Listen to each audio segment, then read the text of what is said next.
You once sat through an entire movie you hated, not because you were enjoying it, not because you were curious how it ended. You stayed because you'd already paid for the ticket. That single decision, small as it seems, reveals something unsettling about how your mind works. And the real reason is far stranger than you think. This isn't about movies. It's about almost everything you do. The job you hate but won't leave. The relationship that stopped working years ago. The subscription you never use but keep paying for. Every single day, you make decisions based not on what's good for you now, but on what you've already invested in the past. Why does this happen to all of us? Why can't your brain just cut its losses and move on? Picture this. You're renovating your kitchen. The contractor quoted $8,000. Halfway through, he tells you it's going to cost $15,000. The cabinets are half installed. The old ones are already gone. You're annoyed. You're stressed. But you say yes anyway. Then 2 months later, he comes back again. Now it's $22,000. Something about the wiring, the plumbing, a problem nobody saw coming. At this point, most people don't walk away. They keep paying. Why? The kitchen isn't even that important anymore.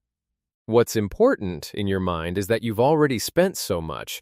Walking away now would mean admitting that money is gone for nothing. So, you keep going, even if the smarter, cheaper option was sitting right there the whole time. Even if a fresh start would cost less than finishing what you began. This is the sunk cost fallacy. A sunk cost is money, time, or effort you've already spent and can never get back. No matter what you decide next, that cost is gone. It doesn't come back if you continue. It doesn't come back if you quit. But your brain doesn't see it that way.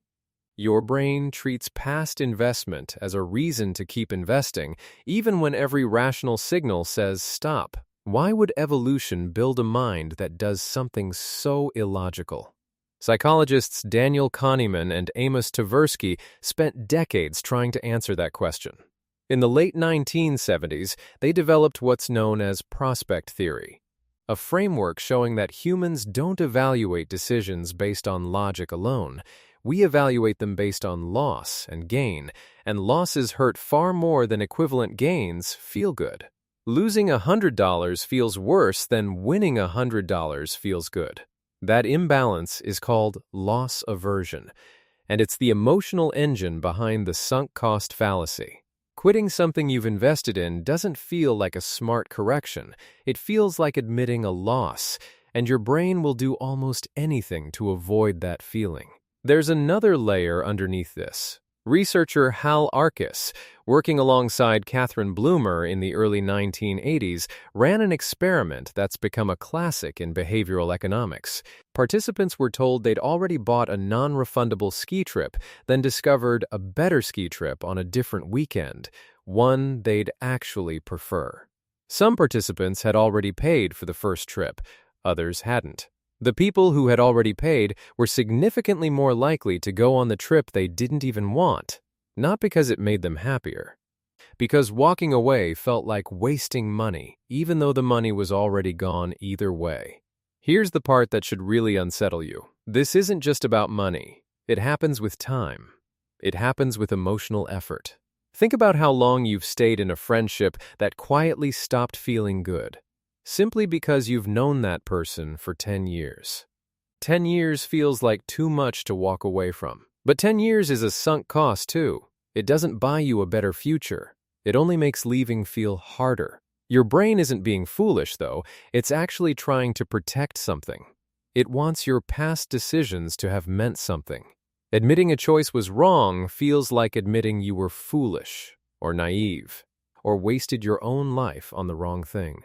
So instead of cutting losses, your mind builds a story where continuing is loyalty and quitting is failure. That story feels true. It rarely is. But here's where it gets stranger. The sunk cost fallacy doesn't only trap individuals, it shapes entire governments, corporations, even wars. Economists have pointed to Concorde, the supersonic passenger jet built jointly by Britain and France in the 1970s. Long before it ever flew a paying passenger, evidence was mounting that the project would never be profitable. Costs kept rising, demand kept shrinking, and yet both governments kept funding it for years, pouring in more money specifically because so much had already been spent. The fallacy became so famous in economics that some researchers now call it the Concorde fallacy, named after this exact pattern of doubling down on a failing investment because stopping felt like defeat. Now flip the lens onto something closer to home. Imagine you're 3 years into a college degree you no longer want. You don't like the material anymore. You don't want the career it leads to. But you think about the tuition, the exams, the sleepless nights, and switching feels unthinkable. So you finish a degree you don't want for a job you won't enjoy because turning back feels like erasing everything you've already done. Except finishing doesn't erase those years either. It just adds more years on top, chasing a finish line you stopped caring about long ago. Or think about the phone in your pocket right now. A mobile game that keeps asking you to spend just a little more. A dating app you keep swiping on, not because it's working, but because you've already spent months on it. A stock you bought that keeps dropping, but you hold on. Telling yourself it has to bounce back eventually, because selling now would mean admitting you were wrong from the start. None of these decisions are about the future. They're about protecting the past. So how do you actually catch yourself doing this? There's one simple mental trick that behavioral economists recommend, and it works because it strips away everything except the present moment. Ask yourself this question. If I were starting fresh today, knowing nothing about what I've already spent, would I still choose this? Not the money you already lost, not the years you already gave.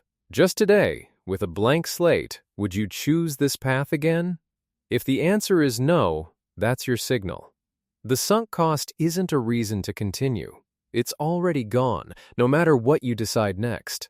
Think back to that movie theater. You paid for the ticket the moment you sat down, whether you stayed for the ending or walked out after 20 minutes. The money was already spent either way. The only real choice left was how you spent the next 2 hours of your life. And that choice was never really about the movie. It was never really about the ticket. It's about whether you let the past decide your future or whether you finally let today make the decision instead. If this made you rethink something you've been holding on to a little too long, you're not alone, and you're not foolish for feeling that pull. It's simply how the mind is wired to protect itself. If you want more of these deep dives into the hidden logic behind your everyday decisions, stick around and subscribe, and tell me in the comments what you're finally ready to walk away from.